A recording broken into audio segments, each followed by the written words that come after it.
Today I'm going to show you how to make this adorable ultrasound frame out of cardstock and glue. Let's get started. You can find this design on our website at CraftyCatSVG.com. Let's collect everything that we'll need. All of our picture frame projects are 5 layers, so you will need 5 sheets of material. In this case, we are using cardstock with a Cricut machine. I like to use one pop color and then an accent color to go with that. And I also really love using glitter cardstock for these projects. For the top layer that goes under the cursive layer, I like to use white. In this case, we're going to use sort of this shimmering white cardstock that I found and really like using. And for the cursive layer, I prefer to use plain black cardstock. I just think it helps, again, the colors pop. Since we have a Cricut machine, we are using a Cricut mat, and we prefer the blue light grip mat. That seems to work the best for us.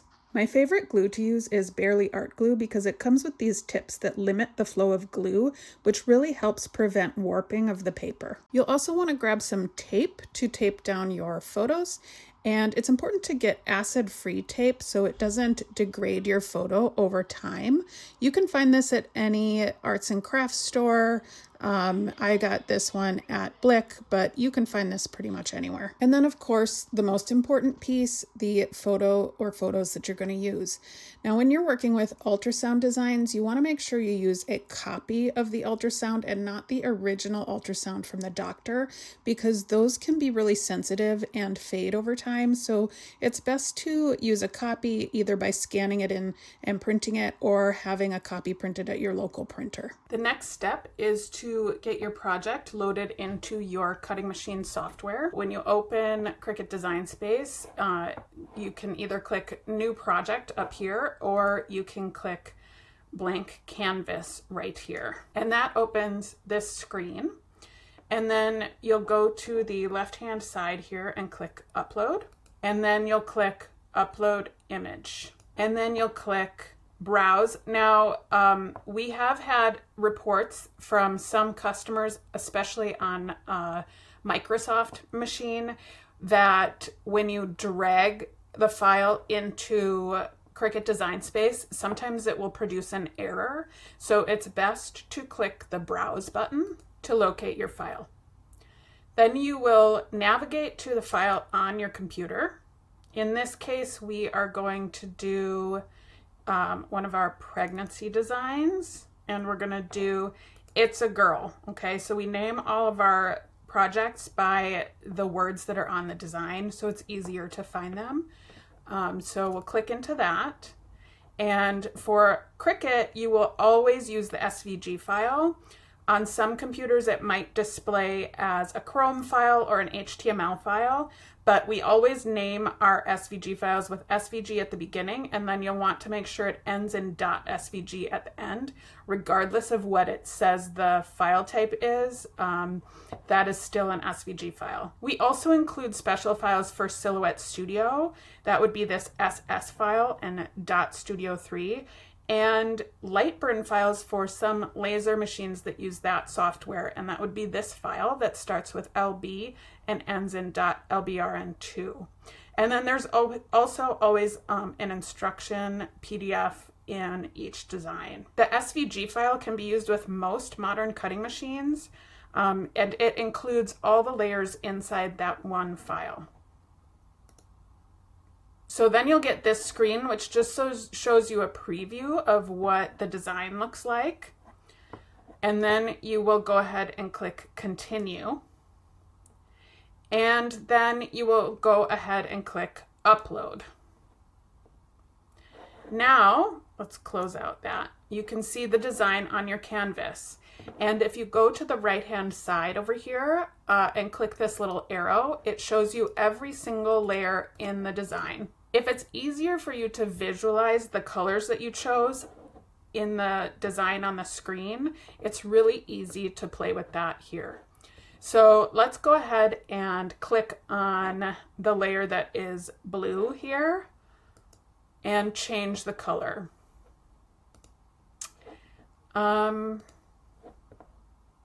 So I think I want to use the glitter cardstock for that one, which is like a little bit of a lighter pink.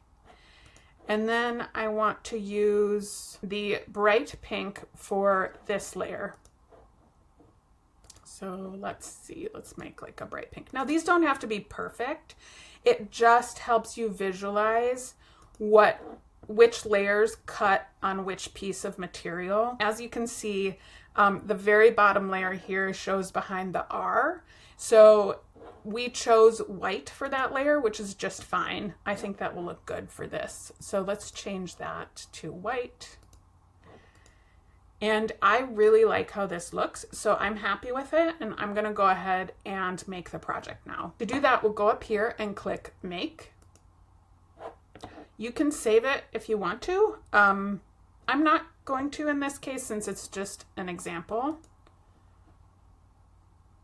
And then when you cut with a Cricut, you'll want to cut on a mat. And you're pretty much ready to go. So each layer cuts a number on the bottom, and that's okay. You want to keep that there. The top white layer here is going to cover that number, so you won't see that in your final project, but it helps you know which sheets of material to stack in what order after you cut your design. So let's go ahead and cut it. We'll go down here and click Continue. We use a couple different settings depending on which cardstock we're cutting. For white cardstock, for some reason, it sometimes rips a little bit more than other colors of cardstock, but we've found that using the construction paper setting is what works best for cutting white cardstock. And if you don't see that here on your bookmarked section, you would just go to Browse All Materials, and you can actually just search for it. Let's say construction, and there it is. Okay, so we're gonna select that, and if you need to adjust the pressure of your blade, you can do that here. For us, we've found that the default pressure works just fine, but every machine might be a little bit different, and so you might need to play with it to see what works best for you. And then the next step is to load the materials into your machine. The first layer we're cutting is that white bottom layer, so we'll line up our paper on our blue mat. And to adhere it really well, we're going to just rub over the whole sheet with consistent pressure to make sure that we get it strongly adhered to the mat. And then we're going to load our material into our machine, making sure that it is straight and aligned. Now, when you're using the construction paper setting with white cardstock, we want it to actually cut 2 times. So don't unload your material when it's done cutting, because you're going to want to press go 1 more time after that so it does a second pass.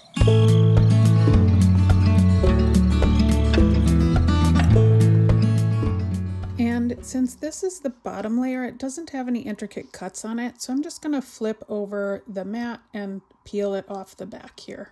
This is the next layer that's going to cut, and for this project I chose that like shimmery white paper. That's a lighter weight than most of the cardstock we use, so I'm going to choose the medium cardstock setting, and let's load the material.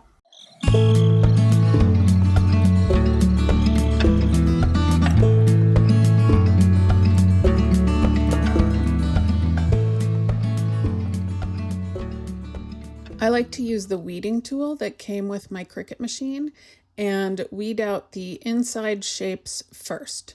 So let's go ahead and do that. Once all the inside shapes are cut out, I'm going to flip it over and gently peel the mat off the cardstock. It's important to do it this way so that you don't curl the paper, and you want to go really slowly and carefully. You can see that the inside of the G was trying to stick to the mat, so you want to be really careful and slow when you're doing this so that you don't accidentally rip anything as you're going.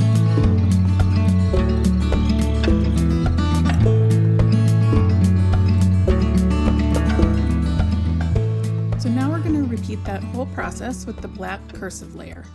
So for this black cardstock, we use the heavy cardstock setting. So I'll go ahead and click that. We're not going to change the pressure. Let's load our material.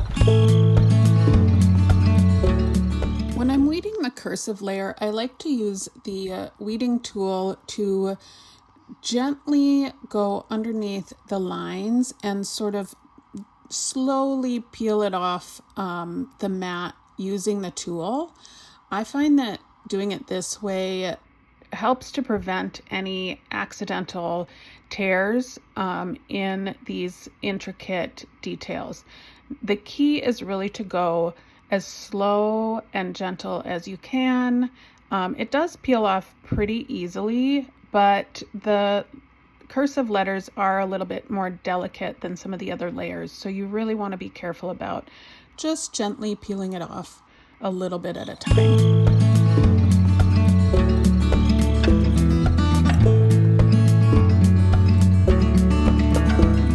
Now it's time to prep the dark pink layer.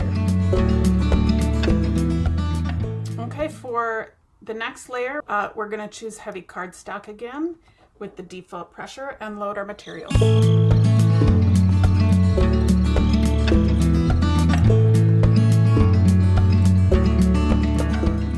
Now it's time to weed all the inside shapes and then flip it over and gently peel the mat off the back.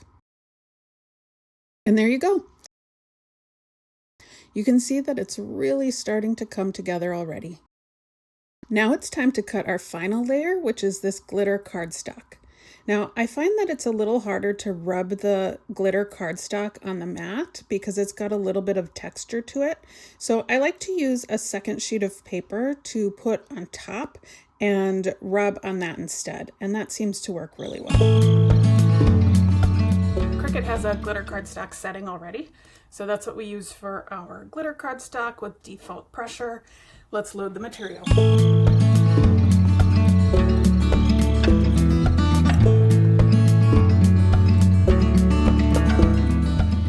Now, since glitter cardstock is quite a bit thicker than other cardstocks, I've found that we can just flip it over and peel it off without any issues.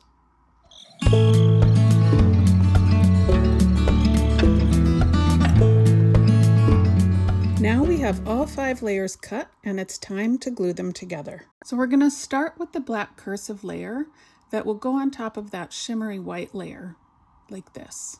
We're going to flip it over to make sure we're gluing the back of the layer, not the front.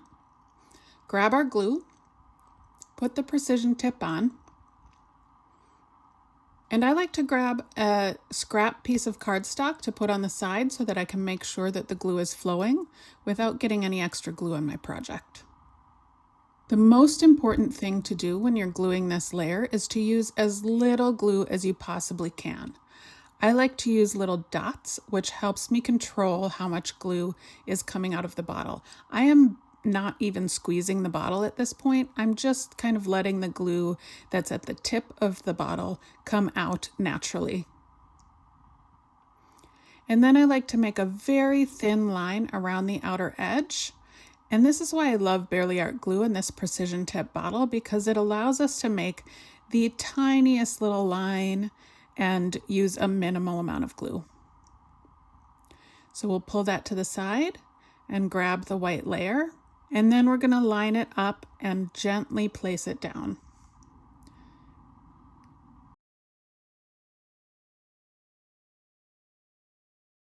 And then I like to gently tap along the cursive line so that the glue underneath doesn't spread out too much. Now we're going to flip that over and glue the back of this layer. And we'll gently line it up and press it down. And flip that over and glue the back of this layer. And line it up and press it down. Now it's time to add our photo. So we're going to grab our ultrasound photo and we're going to grab our tape.